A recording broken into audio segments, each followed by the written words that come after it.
If you're navigating life over 60 or even into your 40s and 50s, know this. Every single alcoholic drink you choose has a direct, tangible effect on your heart.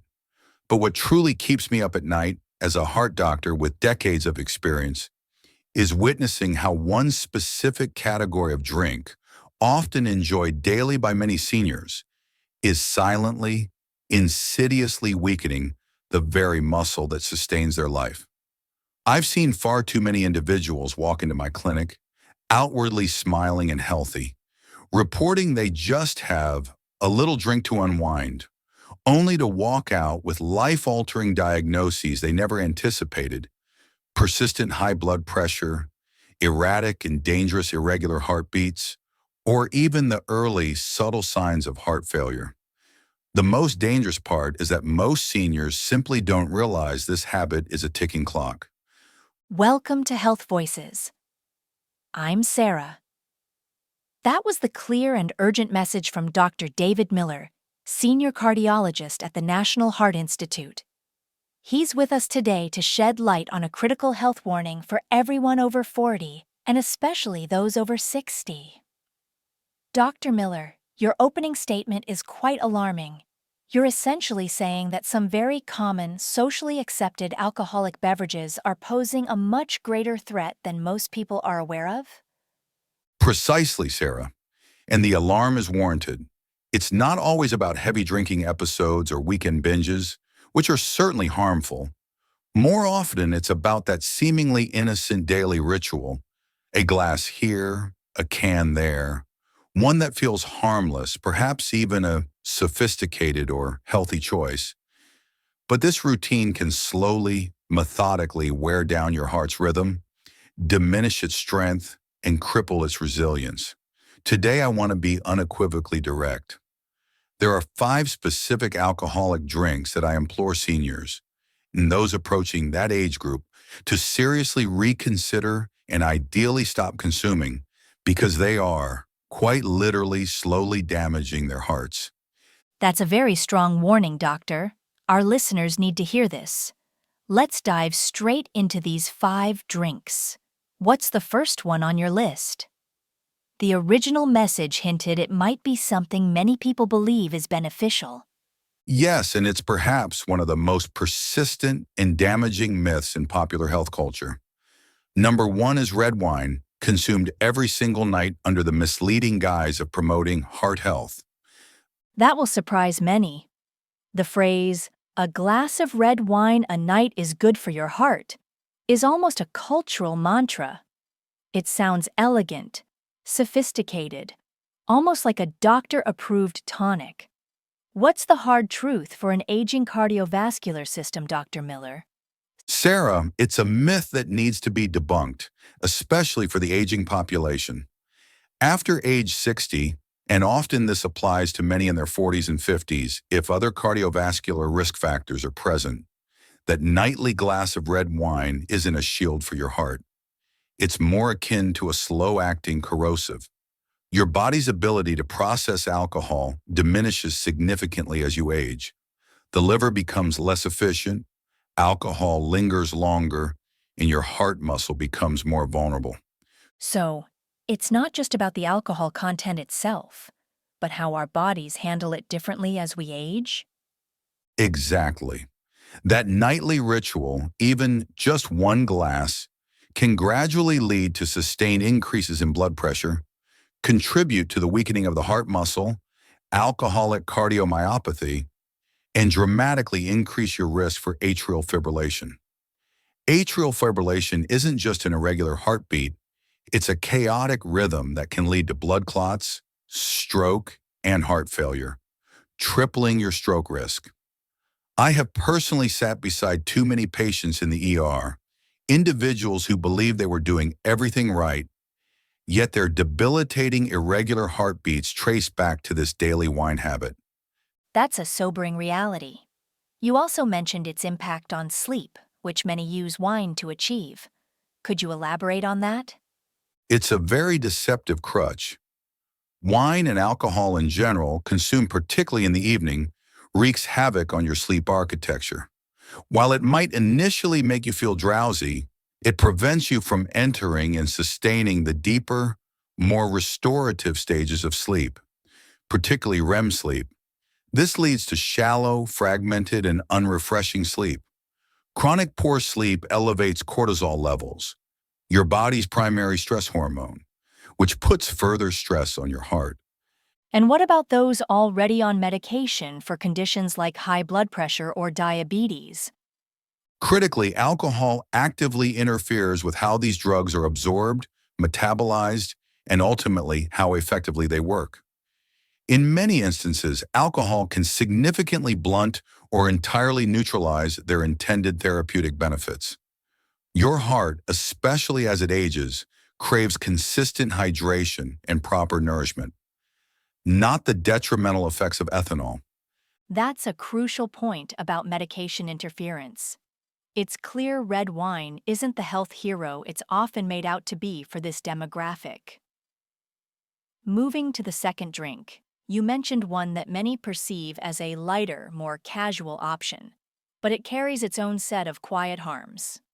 Absolutely. Number 2 on the list is beer, often perceived as light and easy, but in reality, quietly harmful.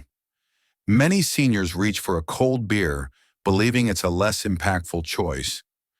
Beer commercials masterfully paint a picture of ease and relaxation.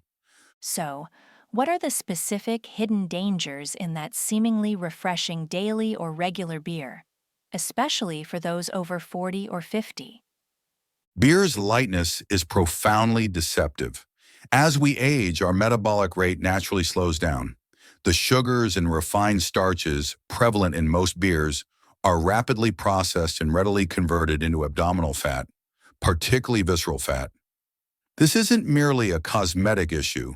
Visceral fat is metabolically active tissue that wraps around your vital internal organs and pumps out inflammatory chemicals that elevate blood pressure and promote clogged arteries. So, even if someone isn't drinking to get drunk, that regular beer is still causing internal problems? Precisely. Many of my older patients have one with dinner, perhaps another while watching the news, purely to unwind. Yet this pattern can silently lead to chronic hypertension, irregular heart rhythms, and a weakened heart. Furthermore, beer, being a diuretic, often displaces water intake. Older adults are already more prone to dehydration, and beer exacerbates this. Dehydrated blood becomes thicker, harder for the heart to pump, and increases the risk of blood clots. It truly sounds like even these lighter alcoholic choices require serious and honest reconsideration. What's the third type of alcoholic drink on your list, Dr. Miller? You described it quite vividly as being sweet on the outside but carrying a dangerous core. That description perfectly fits cocktails. They often feel celebratory, but hidden beneath the sweetness lies a significant threat to your heart after 60. Cocktails are frequently loaded with syrups, cream, flavored liqueurs, and immense amounts of sugar. This combination is dangerous for older bodies whose pancreas may not regulate blood sugar as well, whose arteries may be stiffer, and whose hearts are more vulnerable to inflammation. And does the sweetness make it easier to consume more alcohol than intended? You've hit on a key danger. The sweetness masks the alcohol's strength. It becomes deceptively easy to lose track of consumption. I have encountered seniors who became regular cocktail consumers, completely oblivious to the silent toll on their blood pressure and heart rhythm. Even a few cocktails per week can trigger or worsen arrhythmias like atrial fibrillation. The damage is a slow, insidious buildup, quiet, invisible, until one night your heart unexpectedly skips a beat and doesn't recover. This is incredibly sobering information. If cocktails aren't where the alcoholic risk to heart health ends, what's the fourth drink you urgently warn our listeners against? That would be hard liquor, beverages like whiskey, vodka, gin, and brandy. For many older adults, a sip of these is a ritual, but with advancing age, your heart becomes markedly less tolerant. That seemingly small glass now carries far more physiological weight. Hard liquor delivers its alcohol payload rapidly, causing swift constriction of blood vessels and sudden spikes in blood pressure, perilous after 60 when arteries are less flexible. So even a harmless nightcap could trigger serious issues? Exactly. I have personally treated patients who experienced acute chest pain, dizziness, or even mini strokes, all directly triggered by what they dismissed as a harmless nightcap. The damage is undeniably cumulative, progressively wearing down your heart's delicate electrical rhythm and strength. Consuming these potent drinks alone, often to ease the mind, dangerously masks the profound strain on your cardiovascular system as your liver takes longer to process the alcohol, and interactions with medications can be highly unpredictable and dangerous. Your explanation underscores that aging changes everything regarding alcohol. This leads us to the fifth point, a common yet misguided habit for those struggling with sleep. Indeed, number 5 is the perilous habit of drinking alcohol specifically as a sleep aid. For many older adults, achieving consistent sleep becomes elusive. A small glass of wine or a shot of whiskey can feel like a lifeline. Patients confide, "Doctor, it's the only thing that helps me drift off." I believe their experience, but they don't realize this habit is systematically robbing their heart of its ability to repair. Could you briefly explain again how alcohol disrupts sleep, despite that initial drowsy feeling? Certainly, alcohol fundamentally disrupts your sleep architecture, particularly suppressing REM sleep, the deep restorative phase essential for cardiovascular repair and blood pressure balancing. Instead of resting, your heart often works overtime. Breathing can become uneven, blood pressure can surge, and then you wake unrefreshed, often never connecting it to the drink. Worse, it quickly spirals into dependency, needing more for the same effect, while your heart becomes progressively more vulnerable. Dr. Miller, you've meticulously outlined these 5 dangerous drinks. Based on what you witness daily, what is the overarching message for our listeners, and what tangible actions can they begin today?